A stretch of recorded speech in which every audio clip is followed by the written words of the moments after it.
Oke, guru-guru KKR Jenda sharing kami jadi bahan kita untuk hari Minggu tanggal 6 Maret Enda ya.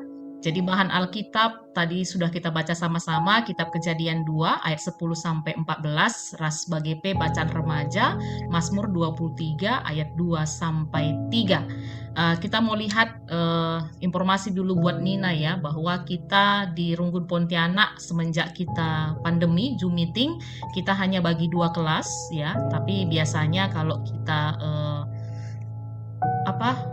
ketemu itu ada 4 kelas ya. Jadi ada balita, ada anak kecil, ada anak tanggung, ada remaja. Tapi ini semenjak COVID kita bagi 2 kelas. Jadi kita gabung balita anak kecil. Ini yang menjadi materinya. Bahan tadi Kejadian 2 ayat 10 sampai 10:4, tema air ya. Kita masuk ke unsur kehidupan. Kemarin sudah menanam, berhubungan dengan tumbuhan, berhubungan dengan tanah. Minggu ini kita masuk tentang air. Lalu kami rangkum di sini yang menjadi tujuan untuk tema anak balita dan anak kecil. Pertama yaitu anak menyebutkan nama sungai dalam perikop, anak dapat membedakan air bersih dan air kotor, lalu anak menyebutkan fungsi air dalam kehidupan, dan anak dapat mengucap syukur atas ketersediaan air melalui doa. Lalu ada ayat hafalan Mazmur 105 ayat 41, lalu metode cerita yang menjadi alat peraganya, ada gambar nanti kami buat air dan gelas transparan, ataupun kalau mau langsung nanti guru kami sediakan juga tidak apa-apa, lebih baik juga. Lalu nyanyian tadi sudah kita nyanyikan bersama, sungai sukacitamu, nanti kami boleh searching kasihnya seperti sungai. Lalu aktivitas itu menghubungkan titik, gambar air di dalam gelas, lalu ada tugas juga mewarnai air, gambar air yang mengalir. Nah, kita masuk di kegiatan pengajaran ya, guru-guru KKR. Pertama kami usulkan supaya guru KKR nanti kalau memang pakai slide, karena kita pakai Zoom meeting, tayangkan gambar. Ini dia contoh, ini nanti ada juga contoh yang lain kami kasih, yaitu gambar air di dalam sebuah gelas ya. Dalam sebuah gelas, jadi air putih, air bening. Lalu ketika tayangkan gambar itu nanti, bertanya kepada anak balita dan anak kecil, siapa yang tahu gambar apa ini? Kan gitu. Nanti beberapa kasih kesempatan untuk memberi jawaban, untuk membuka mic-nya, pasti ada yang menjawab air ataupun gelas kan gitu ya. Lalu nanti klarifikasi, betul ini adalah air di dalam gelas. Nah, sekarang guru KKR mau bertanya, apa kegunaan dari air? Nanti mungkin piga-piga anak kita juga akan pasti memberi jawab. Setelah itu nanti bisa lanjutkan guru KKR bahwa benar air itu bisa digunakan untuk minum, mandi, mencuci, memasak, menyiram tanaman, dan lain-lain lagi. Jadi dengan kata lain, air itu memiliki banyak kegunaan, banyak fungsi dalam kehidupan kita manusia. Nah, tadi kita sudah sama baca sama-sama apa yang menjadi firman Tuhan kita kan gitu ya. Ketika penciptaan awal-awal mula-mula yang disuratkan dalam kitab Kejadian, baik pasal 1 dan juga pasal 2, ternyata kan gitu, Tuhan kita juga mencukupkan kebutuhan yang ada di Taman Eden itu tidak hanya bagi manusia tapi juga bagi ciptaan Tuhan yang lain dengan menyediakan air, dengan menciptakan ada sungai-sungai di dalam Taman Eden pada saat itu. Jadi itu tempat mula manusia dijadikan Taman Eden, dan ada 4 sungai pada saat itu. Tadi kalau teks kita bilang bahwa sungai itu nggak hanya sebatas sungai kan gitu, tapi di sungai itu pun ada emas kan gitu ya, ada damar yang bernilai mahal, ada batu juga yang bernilai mahal begitu. Dalam artian begitulah diberkatinya Taman Eden pada saat itu. Begitulah Tuhan menyiapkan segala kebutuhan-kebutuhan bagi ciptaannya pada saat itu. Nah, ada yang tahu kan gitu ya, guru boleh bertanya nanti apa-apa saja nama sungai yang tadi ada diceritakan dalam kitab Kejadian 2 ayat 10 sampai 14. Nanti ada yang menjawab, lalu kamu boleh tanggapi berkata benar ya, itu ada sungai Pison, ada sungai Gihon, ada sungai Tigris, ada sungai Efrat kan gitu ya. Jadi mungkin nanti kami searahkan anak-anak untuk mengingat nama-nama sungai ini. Jadi ingat ya, nama-nama sungai ini, bahwa ada 4 sungai yang mengalir di Taman Eden, ini nama-namanya. Ayo kita ulangi lagi sama-sama, kan gitu ya. Pertama apa, kedua apa, ketiga, keempat, begitu. Jadi mungkin beberapa kali kamu ulangi supaya anak-anak kita bisa mengingat, karena masih kelas balita dan anak kecil, kan gitu ya. Mengingat apa nama sungai di Taman Eden pada saat itu sesuai dengan teks kita. Nah, selanjutnya bisakah menjelaskan guru KKR bahwa begitulah baiknya Tuhan kita. Jadi seperti kami bilang tadi di awal, bagaimana Tuhan kita itu menciptakan air, menjadikan air, karena air itu sangat berguna dalam kehidupan kita manusia. Ternyata tubuh kita ini kalau kekurangan air bisa sakit, bahkan bisa demam, kan gitu ya, bisa sakit kepala. Tapi kalau kebanyakan juga nggak bagus, kan gitu. Contohnya kalau kebanyakan air, misalnya mandi hujan, kan kebanyakan ini kan, itu pun bisa sakit, bisa demam juga, kan gitu. Tapi kekurangan air pun tidak baik. Apa fungsi-fungsi ataupun kegunaan air? Nah, ini bisa dia nanti guru-guru KKR 5 contoh, dan sebenarnya masih banyak contoh yang lain, tapi kita tawarkan 5 ini yang paling sederhana yang bisa diingat oleh anak-anak. Nah, karena itu kan gitu ya, kita jelaskan bahwa karena begitu bergunanya air dalam kehidupan kita, oleh karena itu kita perlu, kan gitu ya, menghargai air, menjaga air supaya bagaimana tetap dalam kondisi baik. Sebab kan gitu ya, ternyata air ini kalau enggak dijaga dengan baik, kalau tidak dipelihara dengan baik, sama seperti tanaman ya, tema kita minggu lalu, itu air juga bisa rusak. Dan itu biasanya akhirnya airnya tidak lagi bersih, tapi menjadi kotor, kan gitu. Kalau kotor, pasti otomatis tidak bisa lagi kita gunakan dalam kehidupan kita sehari-hari, khususnya untuk kita konsumsi, kan gitu ya, untuk keberlangsungan hidup kita. Ya, yang paling bisa kita lakukan kalau ada air kotor, pakai, misalnya ada orang yang mungkin menyiram bunga pakai apa namanya, air selokan, kan gitu ya, untuk menghemat air. Misalnya ada orang-orang yang memakai air selokan untuk menyiram bunga, tapi untuk mandi, untuk makan, minum pasti sudah tidak bisa lagi. Oleh karena itu perlu dijaga, karena air kotor itu tidak bisa dipakai lagi dalam kehidupan kita, kan gitu dia. Lalu setelah itu terakhir nanti kamu guru KKR mengajak anak-anak supaya juga sayang kepada air. Jadi tambah-tambah terus ini ya pengetahuan anak balita kita dan anak kecil kita, bahwa kalau beberapa minggu kemarin ini tadi diajak supaya sayang kepada tanaman, kepada tumbuhan, dan tidak hanya sayang tapi suka, kan gitu, dan mau menanam. Setelah itu tanda sayang, tanda suka dipelihara dengan baik.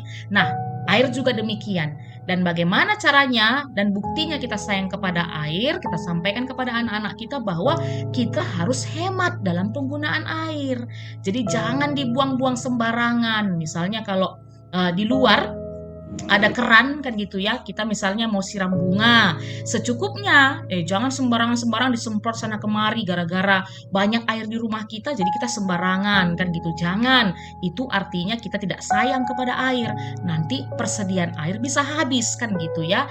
Lalu yang kedua, ini juga hampir mirip dengan yang nomor 1, keran air di rumah coba diperhatikan, baik di kamar mandi kita, baik di wastafel tempat cuci piring, baik di luar halaman kita, apakah sudah kita pastikan mati, jadi tidak hidup mengalir terus, nanti itu juga bikin cepat habis air, kan gitu. Lalu yang ketiga, jangan membuang sampah sembarangan ke tempat-tempat sumber air, contohnya sungai, laut, atau juga kepada ke selokan gitu ya. Jangan, karena itu bisa semakin merusak air, mengurangi persediaan air. Nanti kalau airnya nggak ada lagi kita repot, kan gitu, nggak bisa minum, nggak bisa mandi, nggak bisa masak, nggak bisa siram tanaman, kan gitu dia. Nah, itu dia yang bisa disampaikan nanti kepada anak balita dan anak kecil. Kami rasa tema minggu ini tidak begitu berat ya, jadi sangat sederhana dan mungkin tidak terlalu lama durasi yang kita butuhkan untuk menjelaskan tema ini. Lalu ini dia nanti boleh menjadi usul gambar, silahkan dipakai, atau kami cari yang lain juga tidak apa-apa. Ini tadi kalau air bersih ya di gelas, nanti tayangkan ini seperti kami sampaikan, gambar apa ini, kan gitu ya. Lalu setelah itu inilah contoh-contoh air kotor yang kita nggak bisa konsumsi, bahaya, kan gitu ya. Ini ada orang mandi di sini. bahaya ya. Lalu ini juga bisa nih, ini contoh air selokan, tengok ya, butek kotor ya. Jadi ini pun biasanya nggak bisa kita pergunakan. Nah, itu tadi untuk anak balita dan anak kecil. Sekarang kita masuk di anak tanggung dan remaja. Bahan tadi untuk remaja, Mazmur 23 ayat 2 sampai 3 tambahannya. Lalu temanya ini sama-sama air bersih. Kalau tadi anak kecil dan anak balita air ya. Ini sudah lebih kerucut air bersih. Tujuannya di sini ada 5 kami simpulkan. Pertama, anak dapat menyebutkan nama sungai dalam perikop, lalu anak dapat menjelaskan fungsi air dalam kehidupan, mendiskusikan cara menjaga air tetap bersih, mengucap syukur atas ketersediaan air bersih melalui doa, lalu menyatakan tekad untuk menjaga air bersih melalui slogan. Nah, ayat hafalan sama, Mazmur 105 ayat 41, metode cerita, alat peraga juga sama, nyanyian juga sama, aktivitas menemukan kata air dalam huruf cetak. Kita mau lihat ini ya, guru KKR untuk kegiatan pengajaran yang bisa kami sampaikan nanti di kelas anak tanggung dan remaja. Ya, nanti guru-guru KKR bisa langsung membawa ke teks kita ya, ke nats kita, Kejadian 2 ayat 10 sampai 14. Sambil nanti ada gambar, nanti kami tunjukkan, nanti kami sediakan gambarnya di bawah.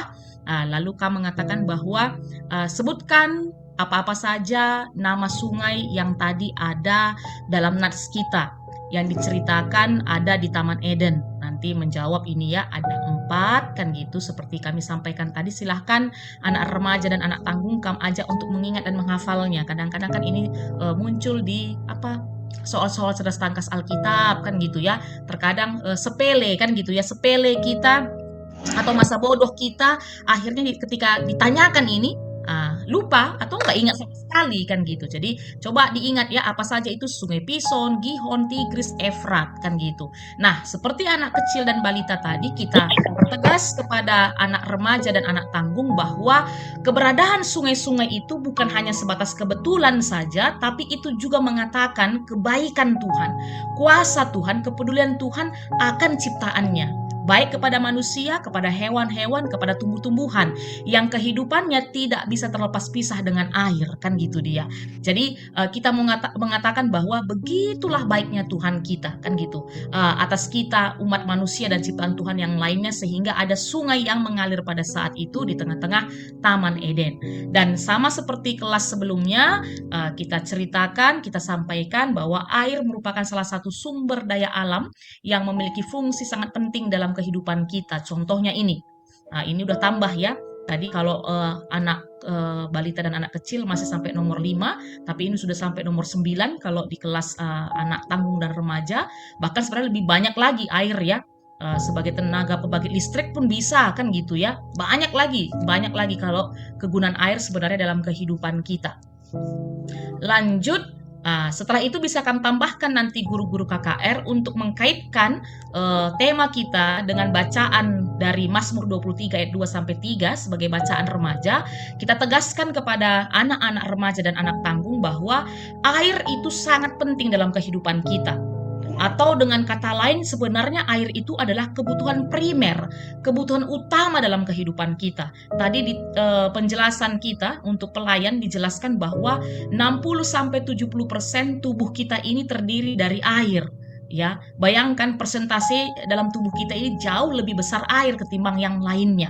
Begitulah pentingnya air dalam kehidupan kita. Jadi air itu memberi kehidupan. Memberi pertumbuhan, menyegarkan kan gitu kalau air.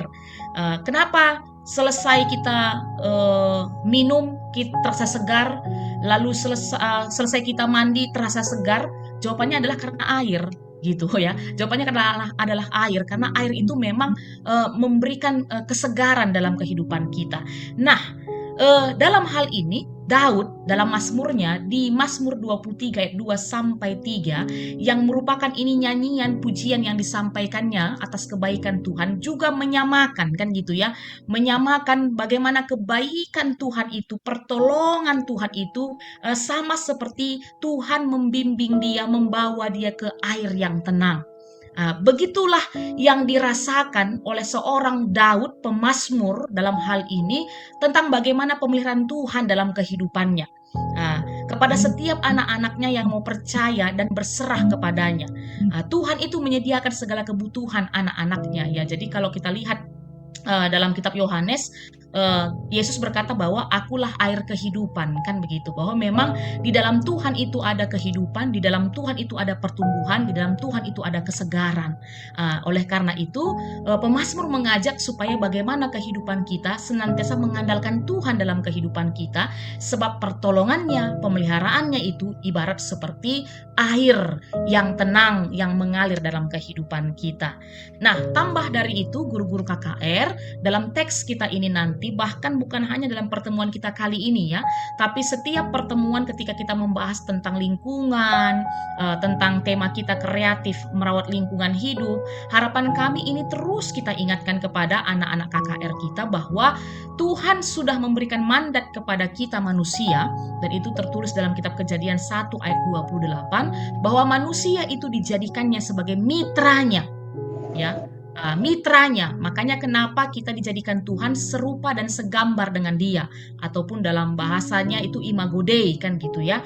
Dan ketika kita dinobatkan, diberikan mandat menjadi mitranya, oleh karena itu dibarengi dengan tugas tanggung jawab kita menjaga dan melestarikan seluruh ciptaan Tuhan yang lainnya juga, dan termasuk lingkungan sekitar kita. Makanya perlu kami dipersingetin dulu lalap endaman anak-anak supaya segedang-gedang kegeluhenna dia ingat, saya ini mitra Tuhan, saya ini partner Tuhan, saya ini kawan sekerja Tuhan, sehingga akhirnya apa yang menjadi misi Tuhan itu juga harus jadi misi saya. Ketika Tuhan sudah menjadikan segala sesuatu ketika awal penciptaan itu baik adanya, bahkan sungguh teramat baik, oleh karena itu saya selaku mitra Tuhan harus menjaga setiap ciptaan Tuhan itu tetap baik, bahkan sungguh amat baik, kan gitu dia ya. Nah, oleh karena itu ini kami rasa ungkapan yang cukup viral ya, fenomenal dalam kita menjaga dan melestarikan lingkungan sekitar kita termasuk air. Ini istilahnya katakan jangan wariskan air mata kepada anak cucu kita, tetapi mata air.